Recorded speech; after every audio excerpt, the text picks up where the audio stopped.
name is Mohammed Doty. I am a Brazilian Jiu-Jitsu Black Belt. I am the founder of Qatar MMA. Started in 2010 and been running for 12 years now. Born in America, Portland, Oregon. My father left us when I was very young. I don't remember exactly when. I think it was like 6. I don't have contact with him. So that already gives you a sort of, not an excuse to have, a hard life or something, but it is something that when you go through that, you sort of have to become your own man, sort of looking for father figures and stuff like that. But we moved then to Colorado. I spent most of my childhood there, so probably around from 6 to 16. I didn't live in a necessarily bad, troubled area, but there was always everywhere in every city in America. There's probably in every city in the West, and not just America, but you're gonna find trouble if you're looking for it. And not having that sort of father figure around, I found trouble quite often. Serious trouble at some points. And the motivation for my mother, which I have everything to thank her for, that's the first person to actually save me from the serious trouble that I was getting into is her. So she was extremely motivated to get me out of America because there were a lot of things going on, in the area, gang activity and stuff like this. So she was sort of scared for my life and stuff like that. So you said that obviously your mom became Muslim and you didn't necessarily, because you were young then, and then at what age did you decide that consciously that, oh, this is something I want to pursue? 17. 17. So previously you was Christopher Doty then. Christopher Doty, yeah. And you became Mohammed. Is it Mohammed Christopher Doty? Is that how you refer yourself? People ask me what's my name, I say Mohammed. If somebody calls me Chris, every once in a while, like there'll be people like when I was in the army and stuff like that. I don't correct them. I don't say you're wrong or you can't call me that. It doesn't matter really. When you were 17, what made it like a conscious choice? That, all right, this is something that I want to pursue. This is something I believe in. I think it was just the people I was around. In the Emirates, I got around a group of guys a little older than me, but I saw the way they were acting. All right. And when's your first encounter with grappling, jiu-jitsu? So when I trained with the older guy, his name's Tahir, I really told him, I was like, man, I need to make sure I can defend grapplers, Yeah. So we did a lot of training, even though he liked grappling, because Bondo does have some grappling, and defenses and stuff like that. So my motivation actually became to beat that guy, because he used to just beat me. I was his sparring partner for a long time, and it became like he just wanted to beat me up all the time, right? So I was one of those sparring partners, a punching bag. So I was like motivated to like get better at striking so that I could beat grappling. But after some time, I started to realize you need everything. So I started doing with him some no-gi stuff, and we did that for like 10 years. And going fast forward a bit, Yeah. when did you first get married, and where did you meet your wife? How did you... Yeah, married in '99. How old were you? I was 21. 21, so young. Yeah, I just turned 21. How were you so certain that at 21 that you wanted to get married and this is the right person? Became Muslim, right? I mean, I became a better practicing Muslim than I probably am now. And I didn't want to like chase after girls anymore and stuff like that. And my mom was very religious, she still is. And she was advising me this was the better way to, avoid the problems of having girlfriends and stuff and children out of wedlock and all those things, right? So I was like, yeah, okay, I'm ready. And she said, I asked her, I was like, well, who am I gonna marry? Like, you just gonna arrange some stranger? And I was like, she's like, no, tell me what you're looking for And I also, she's like, as your mother, I know, okay, and we'll find somebody. Meet her, talk with her as much as you like, as often as you want to meet her. And if you don't like her, or she doesn't like you, it doesn't have to happen. So arranged marriages were like weird to me, but it was different than I expected. I thought two people just got together, you marry her, and you have no choice, right? But it's not like that. It wasn't like that for me. So we met, I think the second time, I was like, yeah, this is the one. Yeah, I was always sure that whoever I marry needs to know how to fight. But then, my friends were telling me that, he has like swords in his house and he's into like, all of martial arts and things like that. So that did, get me interested, because I said, okay, it fits the description of what I'm looking for. Yeah, a lot of people were just saying, you need to find a job. They're like, open a business. You don't have money, you don't have capital, you don't have like anything. I don't have a plate, nothing. I had nothing. And she was like, do it. If that's what you want to do, and that's what will make you happy. Because she saw that when I was in Emirates and I was working in, office jobs and stuff in different places, I was never happy with the work that I did. It wasn't about the money or anything. Like, we were always okay. We're never like rich or anything, but we were okay. But I wasn't happy and just miserable sometimes, at the work I was doing. And she's like, if this is something that you're going to be happy with and you don't feel like it's work, why not try it? In a lot of sense, it was mutual, because he wanted to do it and I wanted him to do it. So it was both ways. When I started in the yard of my brother's house.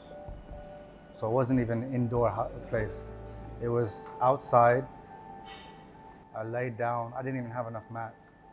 I laid down, those square puzzle mats? I didn't even have a full square. I had 8. So there was like one piece missing, right? And I would just stand there hoping the kids don't fall off, right, and hit their head, right? So there was that and Zubair and Osama. They were the 2 that I started with. I was doing it only to teach Zubair. I had no intention to open a business. I had no intention to teach anybody else. I just wanted to teach my son. Part of my goal for him was to toughen him up, because he was a bit soft. He was too soft. I was like, I gotta toughen this boy up, right? He's okay, let's go. And I was hard on him a lot. I actually made him cry quite a few times in training. And one of the times I realized, like, man, I'm too hard on him, and I stopped being, that guy. He always felt pressured by me, I think, He was never the best in the class either. He was okay, he was good, but he was never the best. He was never talented. He got that from hard work. Did Zubair ever want to quit? He told me a couple years ago that he wanted to quit at the same, like 12, 13. And he was too scared of me to quit. So good thing he didn't quit. To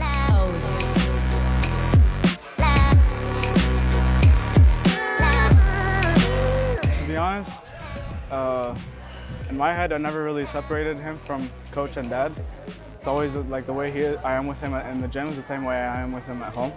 Maybe when I was a kid, he was extra hard on me compared to the other kids, but only because he wanted me to be better.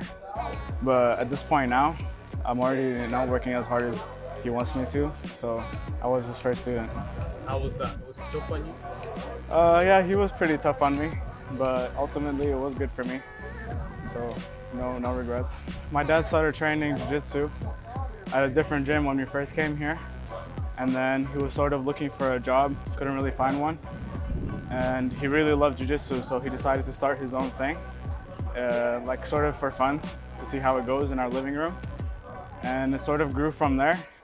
For a while we were there in our house teaching, but then we got an opportunity to start a gym in a different compound. There we grew a lot, stayed there for some time, and then we moved here to Abu Hamwar. And yeah, we're here at this big 5-star gym now.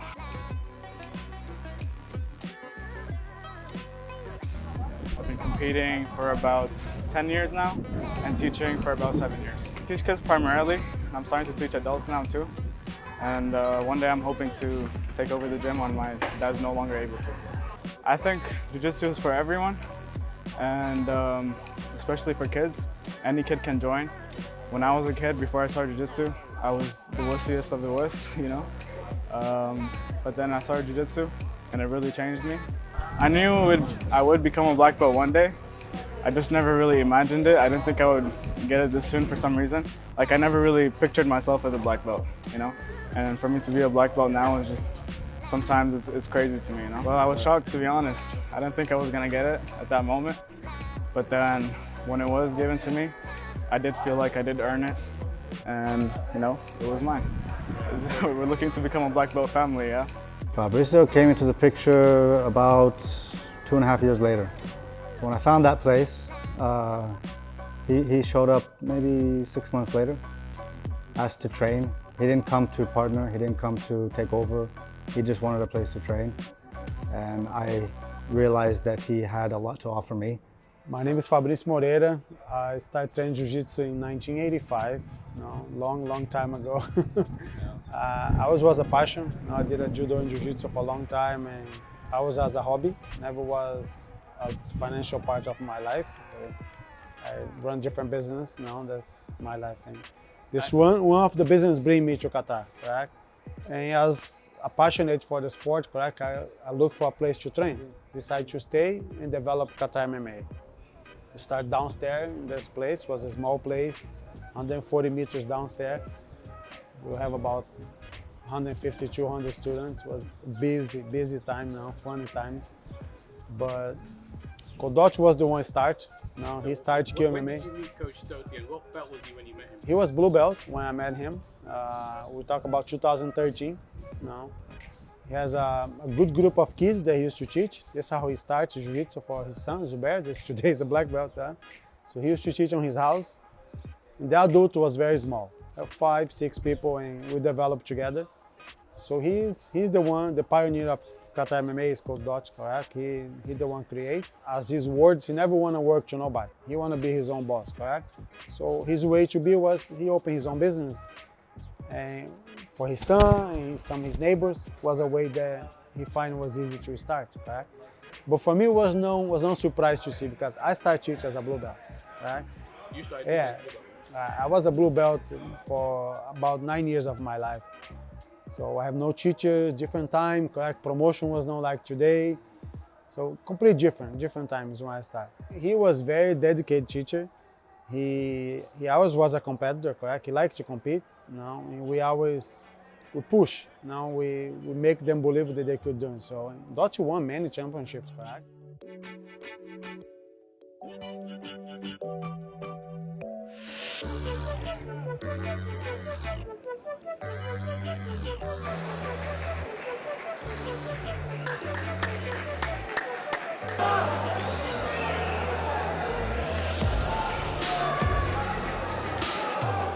I never doubted it, but everybody doubted me, except my wife. She's the only one who ever was totally supportive, and now she does it too. This was the one time in my life that I saw something and I'm like, I'm doing that. I want to do that. Everything else that I'd done, like I said, women put their families first. Everything else was, for my family and things like that. But this was like, I'm doing this, I'm gonna make time for this. And when it's jiu-jitsu time, and alhamdulillah, it helped that my husband was there because the kids knew, everybody knew that when it's jiu-jitsu time, I'm not mommy. What happens with women, they're a nurturing species. So they will put everyone else before themselves. Like for men, it's like, oh, it's time to train, take your gi, okay, I'm gone, right? That's it. But for women, it's like, oh no, my child's sick. Oh no, I have to do this. Oh no, it's kids' bedtime. Oh no, so they put everyone else before themselves. and leave themselves to the last, and that's why they end up missing a lot of classes and not being consistent and committed. I think that's what the jiu-jitsu world needs, is ladies only classes. Whatever I know, I'm gonna start teaching them. And I never really intended to start a class at that point because I was still a white belt.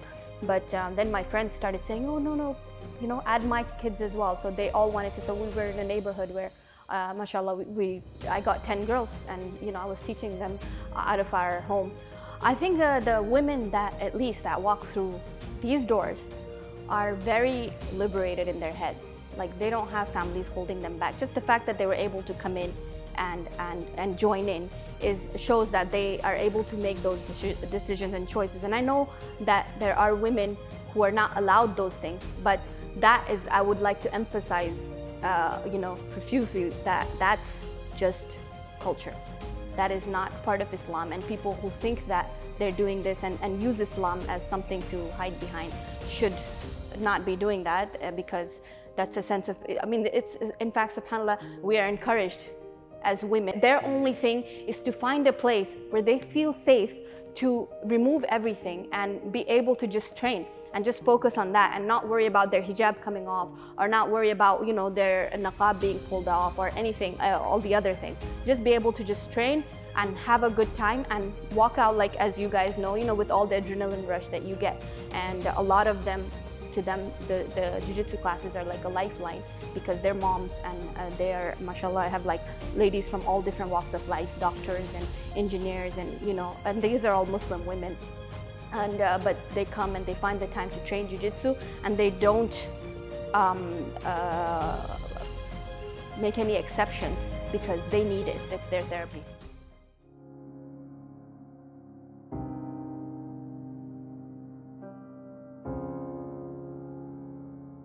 When I met you, you said at one point you kind of took a step back from jiu-jitsu. Could you talk about that maybe a little bit?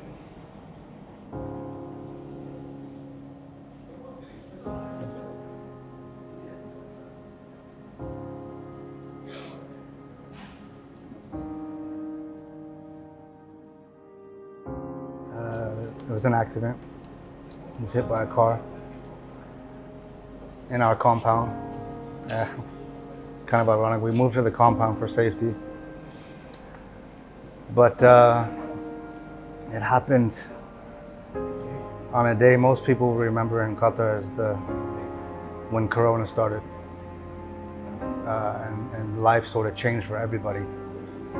But for me, Corona was actually a good thing, because of the type of person I am and stuff. I didn't want people visiting me and asking how I am, and I'm sorry. And I know people mean well and stuff, but I needed time alone with my family. We needed each other. So the lockdown actually came in a really good time for me.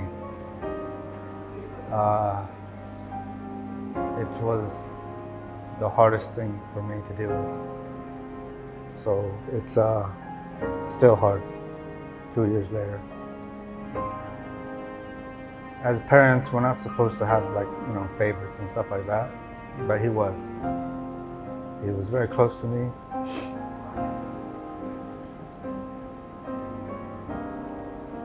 I don't know. It's sort of easier now to deal with it, but it's not going to be ever easy. It just gets a little easier, as you go on. There are certain things that I stay away from, certain things that I still can't do. Certain places I stay away from, it reminds me too much or just gets me depressed or something like that, At that time, I was in a stage that I was like crying every day. And I was like, if I go on camera, man, and my face is gonna be all puffy or whatever, right? But then I realized jiu-jitsu was helping me. It helped me a lot, and I was like, man, I knew this about jiu-jitsu, and you guys can relate if I say this now. When you're on the mat and you're fighting, you cannot think about anything else. It's impossible because you're so focused on what you're doing and what he's doing, right? If you start thinking about something else, you're caught. So that really helped me. I was like, as much as I don't want to do anything, I think I need this. Then I took on a private lesson. Somebody was asking, and I was like, let me see. And that was good because I started, private lessons usually like an hour. I started going on like 2 hours, 2.5 hours with this guy. Just because at that time, I wasn't thinking about my son. I wasn't thinking about anything else. So I was like, if I can stop thinking about Omar now for 2.5 hours a day, at least I'm relaxed in that time. At the time, I didn't know what it was, right? Alhamdulillah, I've had like good health. I started having like chest pains and things, and at the time, I was like, maybe it's the stress, but I was accepting that, like, okay, I'm ready to die. I didn't care. And I was like, okay, my family needs me. I was like, oh, they'll be okay. You know, God has ways. I did not even care to move on with life. So when I started the jiu-jitsu, my health started getting a little better and stuff, and the stress, I think it was good for the stress levels and just being able to think about nothing. So really, jiu-jitsu has had a profound impact on the healing. Yeah, I think on all of us. The whole family does jiu-jitsu. Omar did jiu-jitsu, not even for me. He did it for his mother. It was weird, you know, because I spoiled him, and I was like, you know, he was always with me. He was like, people used to call him my tail, you know, like he was just always with me. He grew up on the mats. He learned how to walk on the mats. We got pictures of him sleeping, holding a punching bag, the grappling dummy. Yeah. Like he was always with me. He never wanted to leave, but he didn't like to train. I don't know what it was, and I never forced him. Learning about how I did things with Zubair, I was like, okay, if he wants to train, he's got his whole life. You obviously gone away from the stereotypical sort of career path, took an absolute massive gamble in pursuing your dream, I suppose. What advice would you give on people who are, I suppose, gearing towards what they should do in life? People should be careful, right? Don't just be chaotic and do something, you know, stupid. But if you have a chance to do something that you don't consider work, you can wake up and be like, yeah, I get to go and do this. It doesn't have to be jiu-jitsu, but whatever. Like my old student I just told you about in Egypt. He's an engineer. He went back. He started jiu-jitsu. He's not an engineer anymore. He is, but you can always fall back on that. But if you have the chance to do something that you love, you got to try. If you don't try, you always like kick yourself for it. You've got to try.